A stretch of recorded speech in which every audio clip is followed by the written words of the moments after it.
Dagdagan pa natin ang ating panayam. Isa hong kababayan natin na nakabase na ho doon sa The Hague.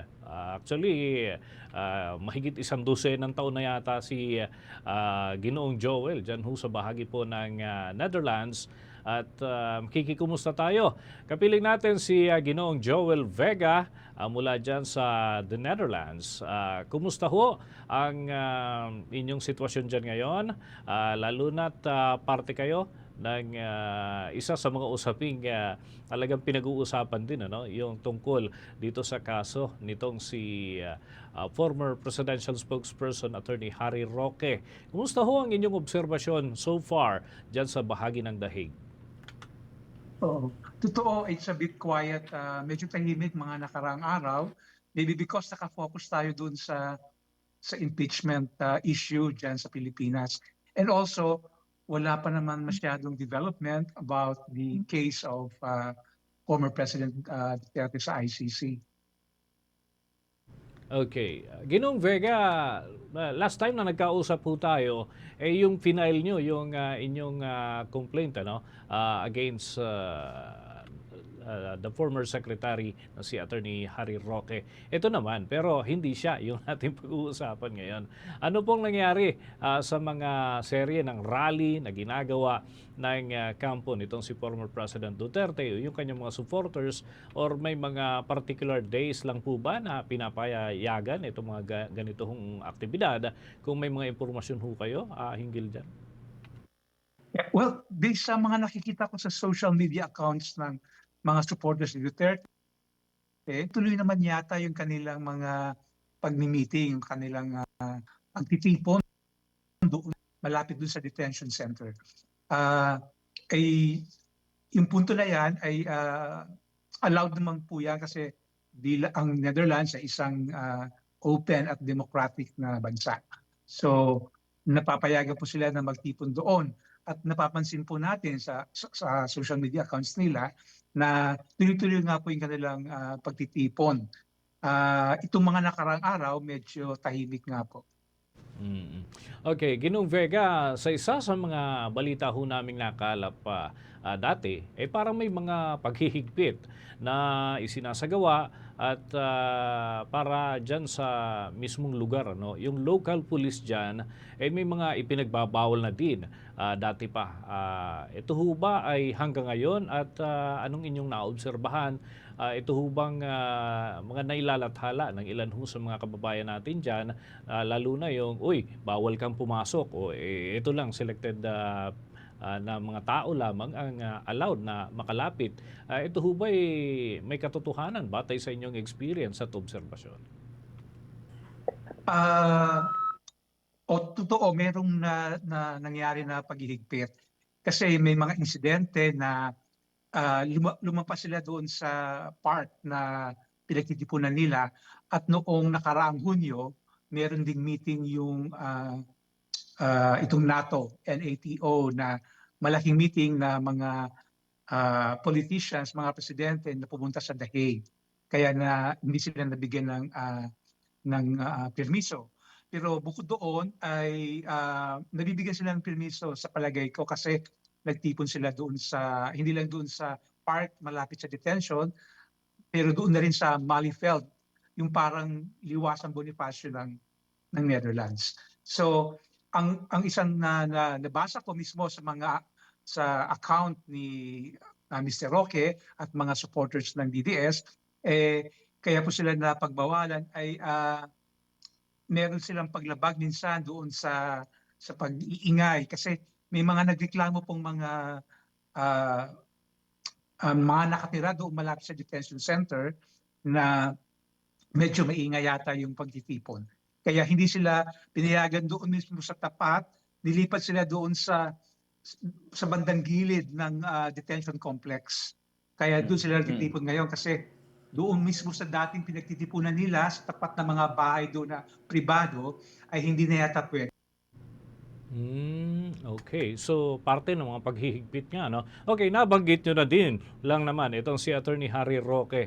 Eh, alam ko favorite topic niyo rin ho ito sapagkat kayo yung, nag-file ng petition laban dito sa asylum application ni Attorney Harry Roque. Ano na ho ba talaga yung naging development dito dahil, itinatanggi ni Attorney Roque na na-dismiss yung kanyang, aplikasyon. So, bilang kayo yung, petitioner, ano ho ba talaga ang real score hinggil ho dito? Oo. Yung petition namin ay tuloy pa po, active at open pa po yung link sa change.org. Sa ngayon po, nakasilang ng, naka-collect ng 28,000 plus signatures from all over, from the Philippines, from Europe, from the US, from Canada, Australia. Ah, pero hindi na po masyadong aktibo kasi meron pong mga nangyaring developments noong Hunyo, na nagsabi, meron akong informante na isang reliable informant, ah, masasabi nating insider, sa IND, Immigration Office ng Netherlands, na yung asylum po ni Roque ay na naibaling sa ibang bansa. Ibig sabihin po na redirect. Hindi ko po sinasabi na deny kasi po wala pong ma-deny kung walang tinanggap ang Netherlands. Ang pagkakaalam ko po sa informante ko po, ah, hindi tinanggap ng Netherlands yung kanyang asylum kasi po siya ay natataka ng Dublin Regulation. Ang Dublin Regulation po, ang ibig sabihin po nun ay pumasok ka sa Schengen region o sa Europa sa ibang bansa, hindi diretso sa Netherlands. So doon po sa binigay na screenshot ng electronic file sa kaso ni Roque, yung asylum niya, nakita ko po doon mismo nakatatak Dublin Regulation. So malinaw po na ang pagtingin ng Netherlands sa pag-apply niya ng asylum ay ang isusunod nila ay Dublin procedure. So meron pong impact yun sa kanyang application sapagkat po hindi po siya pwedeng mag-apply ng diretso sa Netherlands kasi po sa tingin ng Netherlands pumasok siya sa ibang bansa. Pero ang problema po, dinideny po yan ni Mr. Roque. Sabi niya po, dumiretso siya sa Netherlands. Pero doon po mismo sa records niya, sa electronic file, nakalagay doon during sa interview na naka-Dublin regulation, naka-Dublin procedure. Pero sa kanyang pagtistigo sa IND, sinasabi niya na dumiretso siya mula Hong Kong hanggang Netherlands. Medyo po, ano yun,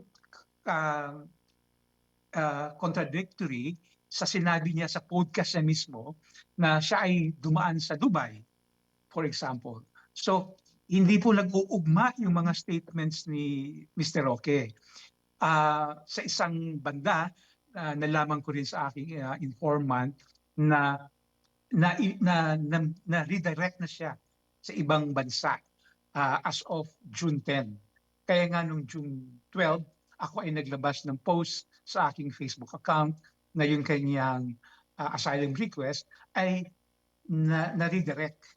Hindi nga lang natin alam kung saang bansa na napapunta yung kanyang kaso, pero sinasabi rin ni Roque, i-deny ni Roque na na-redirect siya. Ang sabi niya ay yung asylum request niya ay nasa Netherlands pa rin. So ayan po yung sitwasyon ngayon. Ito ang sinasabi ng IND via my informant na merong development na naisintabi yung kanyang request at pinapapunta siya doon sa bansa na kung saan nakuha niya yung kanyang Schengen visa. Ang mahirap po, hindi ko po independently verified yung informasyon from the informant kasi po itong usaping asylum ay isang pribadong usapin. So wala pong obligasyon ang Netherlands na sumagot sa mga tanong ng press, for example, or ng media o ng isang nagtatanong kagaya ko. Hindi po sila obligadong sumagot. So hanggang ngayon po, hindi po natin ma-verify. Pero Yung informant ko naman po ay sa tingin ko po ay reliable at wala po siyang motibo na magsinungaling. For example, at kontrahin si Roque. Pero ang binibigay lang po niya ay yung impormasyon mula sa Netherlands na yung asylum request ni Roque ay naitigil na o naihinto na. At pinapapunta siya doon sa bansa na kung saan nakuha niya yung Schengen visa. So sa ngayon po, yung petition ay medyo ah, active pa rin po, pero hindi ko na po pinipromote kasi nga po ah, si Rocky mismo ay nagsasabi na baka umuwi siya at saka natanggap ko na po yung information na yung kanyang ah, asylum request ay hindi na aktibo sa Netherlands. Ayun. Okay, ito na lamang ho, no? We're just curious kasi dahil dito sa Pilipinas talagang talk of the town mula pa nung Marso hanggang ngayon. Hanggang kanina, may kausap ako, iyan pa rin ho yung mga topics ho nila. Dyan ho ba sa Netherlands, ano ho ba yung treatment doon sa mga balita about the trial ni former President Rodrigo Duterte? Tulad din ba dito sa Pilipinas na laging laman ng mga balita para, well, sa kabatiran na rin ho ng ating mga taga-subaybay, lalo na yung interesado din dito sa usapin po na ito? Totoo, dito sa Netherlands, hindi masyadong nababalita itong kaso ni Duterte maliban dun sa pagdating niya, dumating siya sa Netherlands noong Marso. Ayun lang po ang nakita ko sa news noong dumating yung eroplano nag-atid sa kanya dito sa Netherlands. Pero mula po noon, walang nababalita po kahit sa radio, television, or kahit sa newspapers po, kahit po sa social media, wala po akong nakikita o nababasa. So, hindi po masyadong mataas siguro ang kanilang interest. Maliban po siguro kung malaki yung development, kung Opo. malaki yung improvement or development sa kaso niya.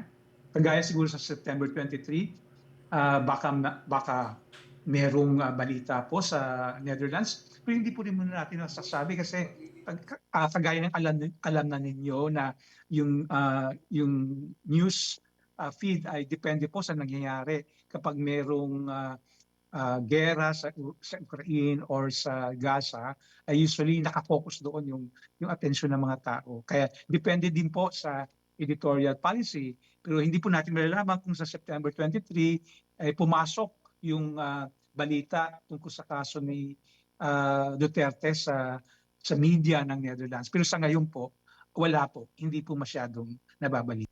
I see. At least may idea na rin ho kami kaugnay dyan sa treatment naman ng mga kumbaga kabaro natin na nasa media dyan ho, sa bahagi ng Netherlands kaugnay nitong usapin po na ito. Thank you so much mga kabombo Nation.